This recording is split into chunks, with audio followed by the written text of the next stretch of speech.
Las revistas médicas poco confiables. Peter Gottsche. La información engañosa que aparece en los artículos de investigación se difunde posteriormente gracias a las toneladas de informes y artículos secundarios redactados por escritores fantasma. La escritura fantasma conlleva consecuencias muy negativas para la sanidad pública, puesto que engaña a los médicos acerca de los beneficios o los problemas de los fármacos 16. Además, hablamos de fraude porque se engaña a los médicos a propósito. El único objetivo de no informar a los lectores acerca de la autoría de un documento es que parezca que ha sido obra de expertos destacados y desinteresados, y no de un patrocinador comercial. Los artículos de los escritores fantasma aparecen citados en materiales de promoción, así como en otros artículos falsos, para hacer creer que se trata de una prueba independiente de la eficacia y la seguridad de un fármaco respecto a otros. De esta manera es el personal de marketing quien elabora y consulta estos artículos fantasma, creando así un círculo vicioso de engaño a los médicos para que estos den por buena la información que creen que han proporcionado personalidades relevantes de su especialidad. Si su objetivo no fuera el engaño, lo normal sería que las empresas comunicaran quién es el autor de un artículo, dejando claro que se contrató a ese redactor para llevar a cabo ese trabajo, y que el artículo fuera publicado con el nombre de su autor. En cambio, las empresas farmacéuticas se esfuerzan en encontrar expertos que con su firma desvíen la atención de las falsedades que contienen los artículos y que eviten mencionar en qué ha contribuido el experto al artículo, ni siquiera en el apartado de agradecimientos. Las farmacéuticas pagan a esos expertos por no hacer nada. Simplemente les hacen llegar una oferta de decenas de miles de dólares a cambio de que sus nombres aparezcan en un documento que ni siquiera han visto y en el que se describen las bondades del último fármaco que ha salido al mercado 17. Esto corrompe uno de los pilares de la comunicación científica, la confianza. Evidentemente, parece que tanto los médicos como las farmacéuticas salen ganando con este trato, pero por suerte ha habido procesos judiciales que nos han permitido intuir la magnitud de estos negocios sucios. Antes de nada, quiero pararme a describir cuán habituales son estas prácticas. Un estudio sobre los artículos que trataban de un antidepresivo, la sertralina, Zoloft, de Pfizer, descubrió que, en un periodo de 3 años, habían aparecido 55 artículos escritos por una agencia de redacción médica, Kerrang Medical Directions, y que solo había 41 artículos que no hubieran sido creados por esta agencia. 18 en únicamente 2 de los 55 artículos aparecían mencionadas, además de los autores, las personas que habían contribuido a su redacción. Por supuesto, todos ellos presentaban resultados favorables a Pfizer. En 2007, la Sociedad Internacional para Profesionales de Publicaciones Médicas añadió en el programa de actividades para su reunión anual un taller práctico en el que un asesor alertaba de los peligros que conlleva que un regulador tenga acceso a los planes de publicación. Si tuvieran acceso a la estrategia de publicación, dirían: vamos a sacar 80 artículos extraoficiales durante este año para un único fármaco. 50 de ellos serán reseñas escritas por escritores fantasma a quienes vamos a pagar, y en ellas se describirán indicaciones de uso no aprobadas. 19.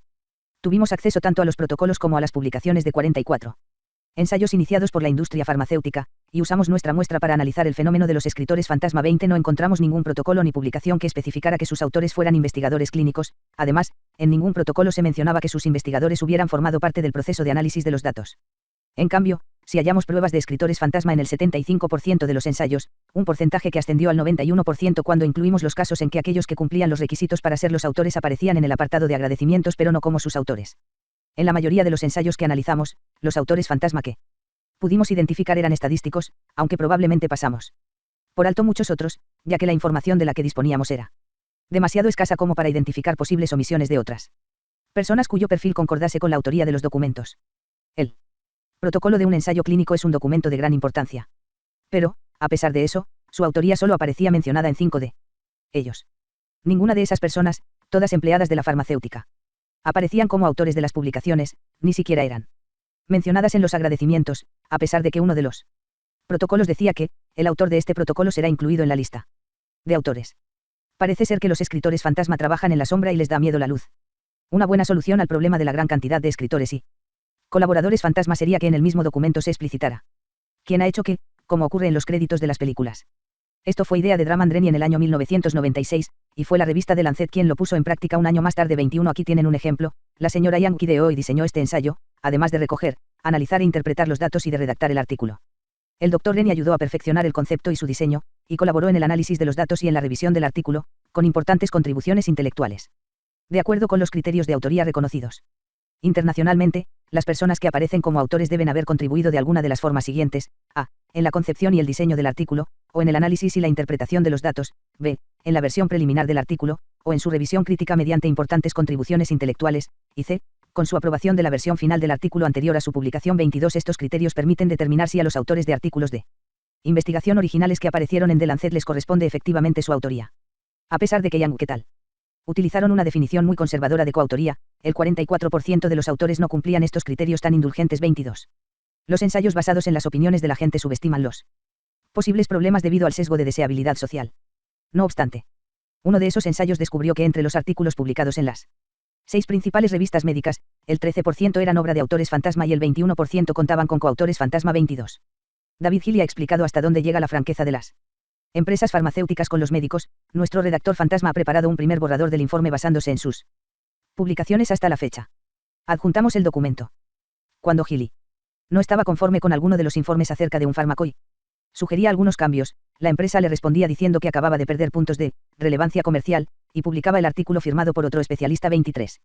La única forma en la que a veces aparecen los nombres de los escritores fantasmas es en oraciones del tipo, XX ofreció asistencia editorial, o lo que es lo mismo, básicamente, XX escribió este artículo. En otras ocasiones, lo único que aparece es que los autores agradecen la ayuda de XX. ¿Ayuda en qué? Preparando cafés para los estresados investigadores en sus pausas durante el análisis de datos. No lo creo. La máquina del marketing. Con tal cantidad de artículos manipulados es fácil que las estrategias de marketing den la estocada final. De hecho, aunque no hubiera artículos manipulados, el marketing conseguiría por sí solo el mismo efecto. Probablemente uno de los ejemplos más conocidos del poder del marketing en la historia de la medicina es el del tratamiento de la úlcera gástrica. Hace 50 años era habitual tratar las úlceras con cirugía. Hasta que James Black, de la farmacéutica estadounidense SmithKline y French, inventó la cimetidina, un fármaco que reduce la acidez gástrica. La cimetidina empezó a comercializarse en el año 1977 con el nombre de Tagamet 24 y Black fue galardonado con el premio Nobel. Sin embargo, el éxito de la farmacéutica se vio superado por Paul Yair-Oulami, un auditor financiero que había escalado posiciones hasta llegar a ser el director ejecutivo de la farmacéutica británica Glaxo. Glaxo era conocida por fabricar leche artificial para lactantes y no había entrado en el mercado estadounidense. A pesar de eso, Glaxo sacó al mercado la ranitidina, Zantac, un fármaco muy similar a la cimetidina, sirviéndose de una estrategia muy poco habitual. En lugar de comercializarlo a un precio inferior al del Tagamet, salió con un precio un 50% superior, argumentando que era un producto mejor. No lo era, pero Yair-Oulami lanzó una de las campañas promocionales más agresivas y caras de la historia. Contrató a visitadores médicos que habían trabajado para Hoffman La Roche en Estados Unidos y, literalmente, explotó los problemas de acidez gástrica. También contrató a la empresa Gallup para que realizara encuestas entre la población estadounidense, y esta les proporcionó obedientemente los resultados deseados. Casi la mitad de los estadounidenses padecían acidez gástrica de manera habitual. Eso dio el pistoletazo de salida a la campaña, Heartburn Across America, ardor de estómago por todo Estados Unidos.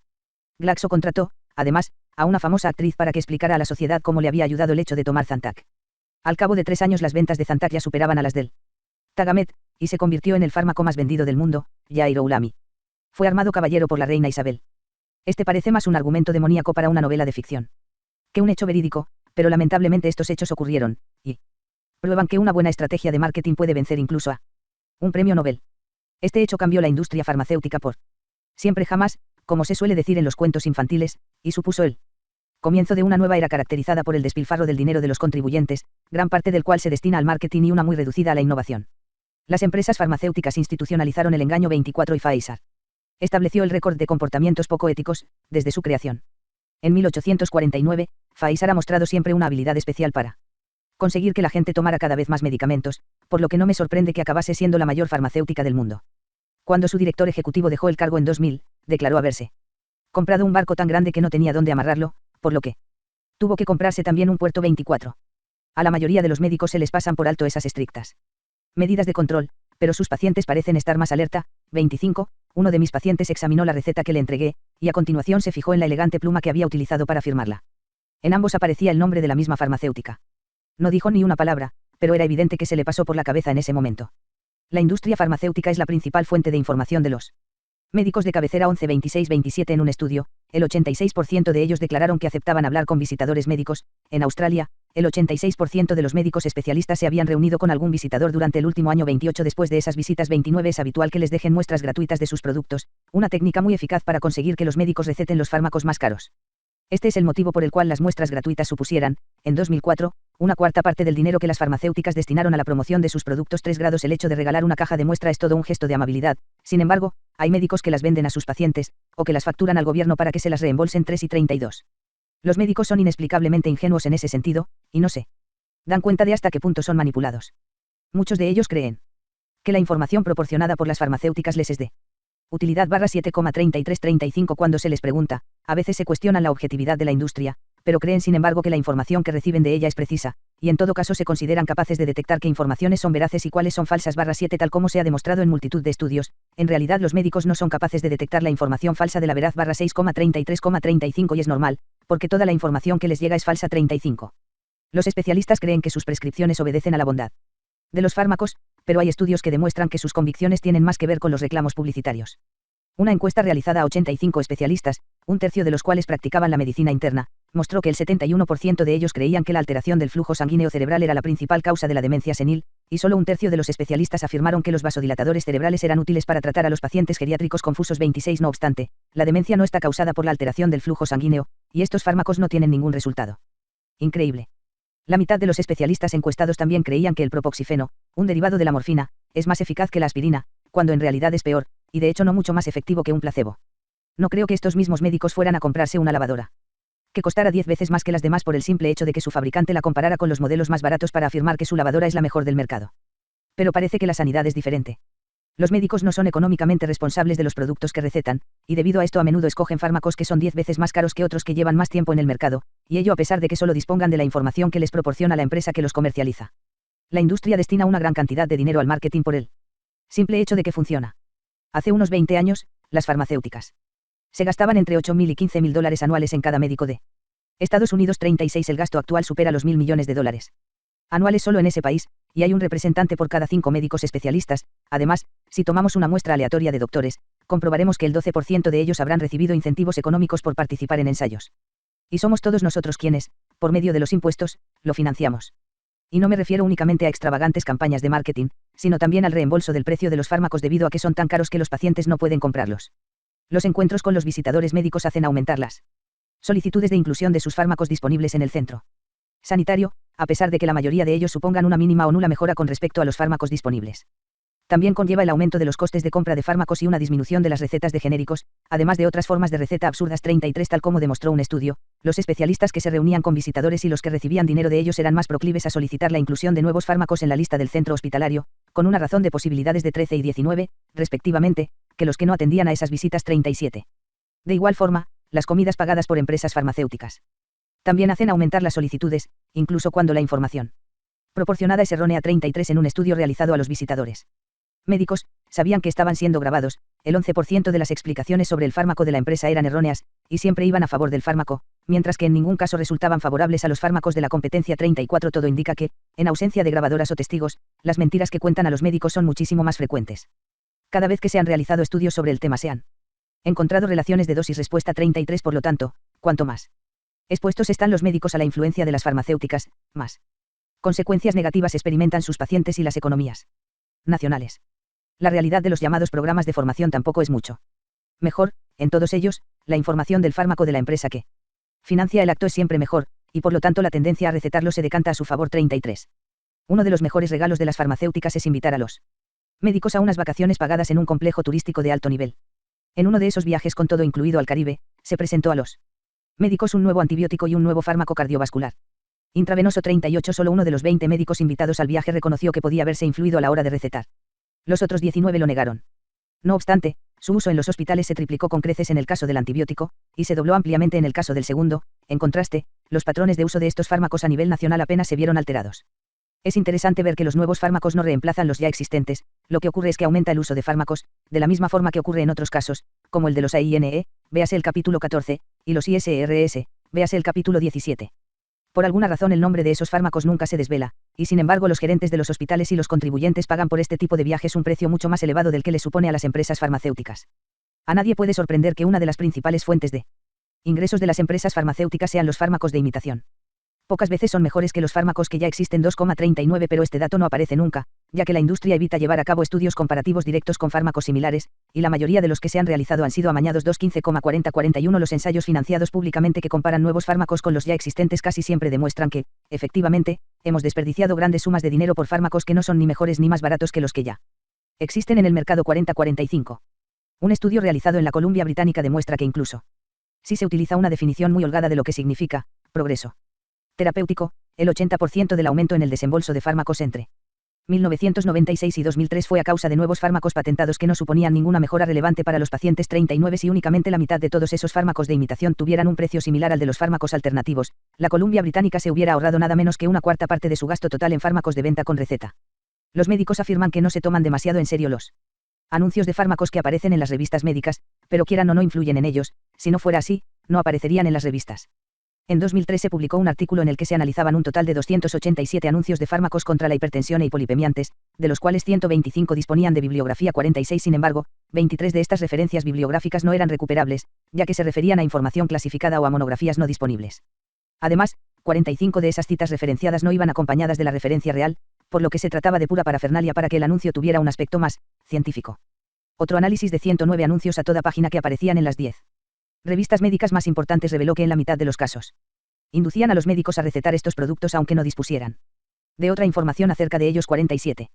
Un directivo del sector farmacéutico mandó una carta al BMJ como réplica a un artículo que hablaba de la comparación que realizamos entre las revisiones Cochrane y los metaanálisis financiados por la industria acerca de los mismos fármacos para las mismas enfermedades. 48. En su escrito, titulado Pharmaceutical Lies, Mentiras farmacéuticas, daba buena cuenta de esas referencias imposibles de comprobar de la siguiente forma. 49.